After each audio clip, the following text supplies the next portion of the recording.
And this is a talk about Eremocosta camel spiders and what we're learning about them using a restriction site associated DNA sequencing.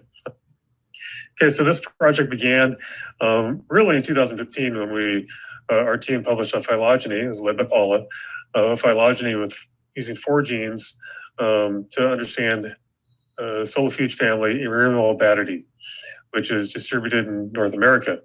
There are 187 or so species and 7 genera. The results of this project quickly made it clear that the family needed a major revision. I mean, look at this. You can just tell by the colors that it's a mess. There's polyphyly, paraphily all over the place, right? So Paula and I applied for and received funding from the National Science Foundation to revise Eremobatidae using modern approaches. Okay, so this project here, this talk here, is just one chunk of this larger goal to revise Eremobatidae. So the piece that we are revising today is Eremocosta. It's a good place to start because Paula's team revised this group using morphology in 2018, so a recent morphological revision. And they're large camel spiders, so it's kind of cool. They're large, but aren't very diverse. In addition, I'm a desert biologist. I teach desert biology here, and these are really arid adapted species that are found in some of the hottest, driest environments in North America. The males can be identified by this VDC and the fixed finger here. So that's a ventral distal cavity is what that refers to. So that's a synapomorphy for the genes. Here's a map showing the distribution of Eremocosta species as we know it based on museum records. So these are records from SCAN, the Symbiotic Collections of Arthropods Network. If you haven't used that, check it out. It's a fun place to go and see where your favorite arthropods might be distributed. So this map shows the museum records of Eremocosta in general. We have a lot of this distribution samples for this study. As you can see here on the right, these dots represent really hot places like the Sonoran Desert, Mojave Desert, and Chihuahua Desert, which I'm partially covering up here at the bottom. So the objectives of the Eremocosta portion of the study are to resolve the relationships among the Eremocosta species, also to understand what drove the diversity. When I say diversity, I'm talking about each species, but diversity in the group. So what caused the 8 species to diversify? And also because we have decent sampling for at least one of the species, we conducted what I think is the first ever phylogeographic study of a camel spider. And in that study, we addressed how the species may have been impacted by historical climate change, specifically the period of warming since the last glacial period. So what has that done to the distribution of camel spiders? Well, we're looking at one to figure it out. We're also able to explore gene flow among different species or even groups within a species. And Carlos did some really cool things with geometric morphometric analyses of sexual dimorphism. So that part of this project I will not discuss. We'll have to save it for the paper that's currently in review right now. We collect these. In the past few years, we published 2 papers kind of revising the way we collect these. We're able to do this more efficiently now using pitfall traps with lights.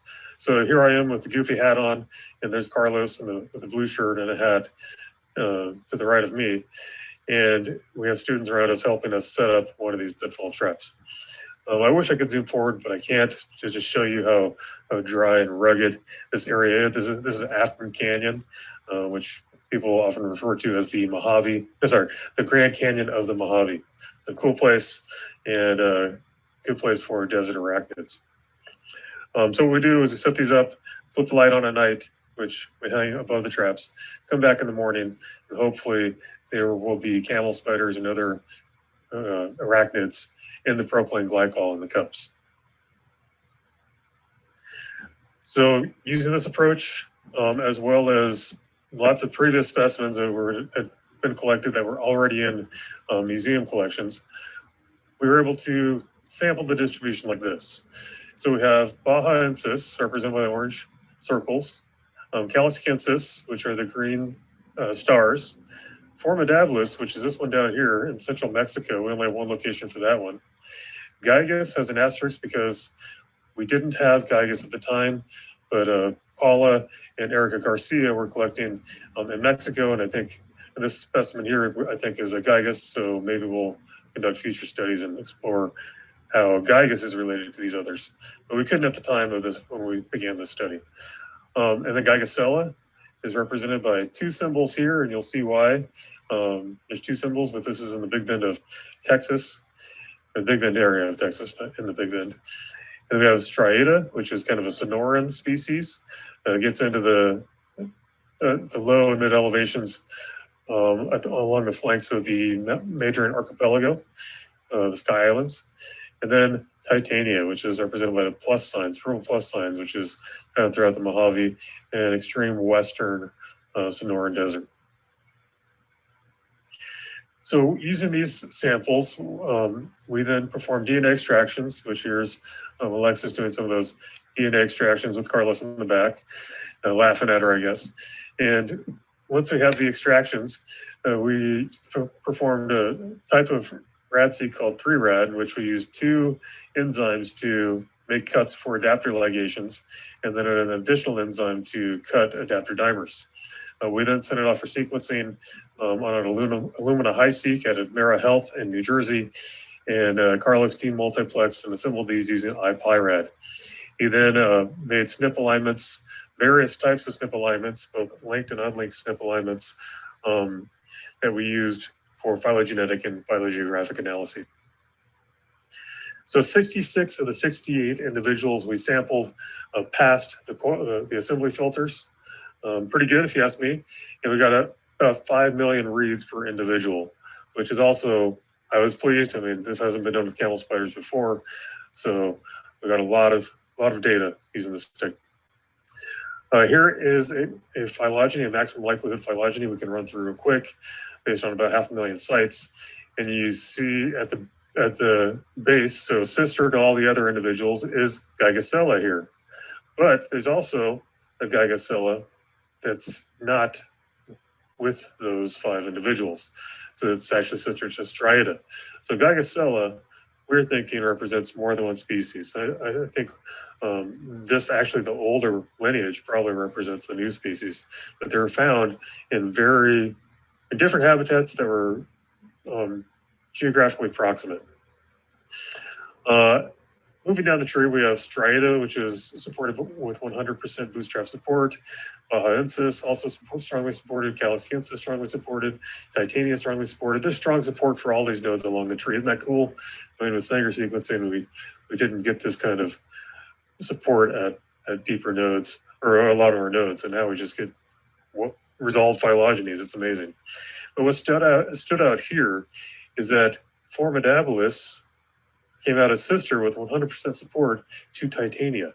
Now, if you remember from the map I showed you, and I'm talking quick, so probably not, but the map I showed you, Formidabilis is from central Mexico. Titania is from the western Sonoran and Mojave Desert. What's going on? I don't know. Biogeographically, this makes no sense for these two to be sister to each other. We ran the analysis in a bunch of other ways using different matrices and keep getting this result. Unfortunately, we only have one Formidabilis that we have RADseq data for, but we may explore this using Sanger sequencing with some additional samples. Because I'm intrigued, I don't know what's going on there. So we threw Formidabilis out of this analysis, but this is an ancestral area reconstruction, essentially showing the estimated distribution of ancestors at the nodes, representing nodes, in terms of where they were in ecoregions. So in other words, we can kind of look at the distribution of common ancestors through time. But without even looking at the nodes, with this Chihuahuan Desert Eremocosta here, and this other weird Eremocosta here, which is also from the Big Bend of Texas, I think what we have here is a east to west progression of diversification. So these things probably originated somewhere in the Chihuahuan Desert and expanded westward and diversified as they went, maybe even moved back east a little bit. This would make sense and that it would explain why they aren't found throughout the majority of the Baja California Peninsula, or at least we haven't found Eremocosta there, because Baja California Peninsula rifted away from mainland Mexico and was an archipelago for millions of years. So Eremocosta, during the same time frame, in fact. So Eremocosta was probably diversifying in this direction, maybe expanding even in this direction, and didn't get into the Baja until it probably coalesced with the mainland. And then you have Caliscensis just kind of moving down the coast. That's what I think is going on, at least. Okay, so zooming in, our sampling let us explore the phylogeography of one species, and that's Eremocosta titania. So here's the distribution of Titania based on scan records. I think a few of these are actually Caliscensis, missing identifications, but that's a distribution of Titania roughly.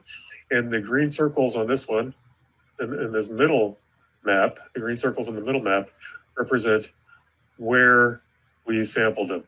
So we built species distribution models based on these samples. And what we find is that, yeah, they are restricted to the hottest, driest places in these deserts. At least that's what the models predict. After we hindcasted them, however, to conditions during the last glacial maximum, their distribution of suitable habitat was significantly reduced. So we see this patch here in the Salton Trough, this patch of kind of suboptimal, but still maybe okay habitat in the Death Valley region during the last glacial period. So if these models are true, then Titania must have recently colonized much of its current distribution. Must love this warm weather, right? So if that's true, we'd expect a signature of range expansion in the SNP data. So we conducted an extended Bayesian skyline plot using the unlinked SNPs, and we do see this trend in the effective population size, showing that it's increased in time. Remember, these run backwards. So this is the past. So we do have a signal of recent range expansion, or recent demographic expansion, as we expect if the LGM model is true. We also ran a structure and a multivariate analysis of Titania using the SNP data, and both the analyses, as well as this phylogeny on the left, suggest 3 to 4 genetic groups within Titania. When we plot those on a map, the groups are geographically cohesive. That makes sense. So we have this group down here in the Anza Borrego region. We have a Coachella Valley group. We have a 29 Palms group. And this 29 Palms group is the one that was sometimes grouped with this Mojave Desert group, which makes sense. So this relative migration network on the right shows the magnitude of gene flow among these groups.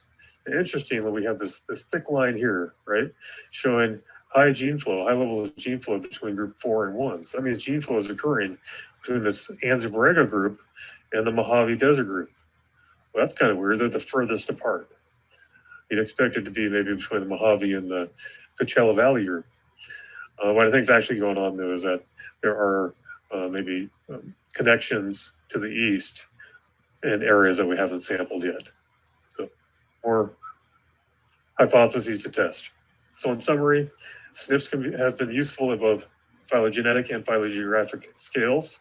Gygacella is not monophyletic, probably represents 2 species. We're looking into that. It might have a pattern of east to west diversification, as we've seen in other southwestern organisms, and this probably occurred from the Miocene to Pliocene.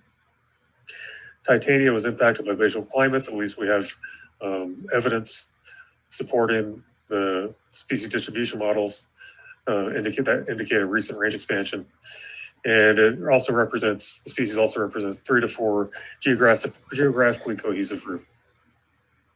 So with that, we have lots of people to thank. These are the people who helped us in the field. Thank you to them. Also helped us in the lab and just with this project in some way in the past. So with that, I'll turn it over to Carlos. Thanks. All right. Well, that was it. I guess if we still have time, I can take some questions.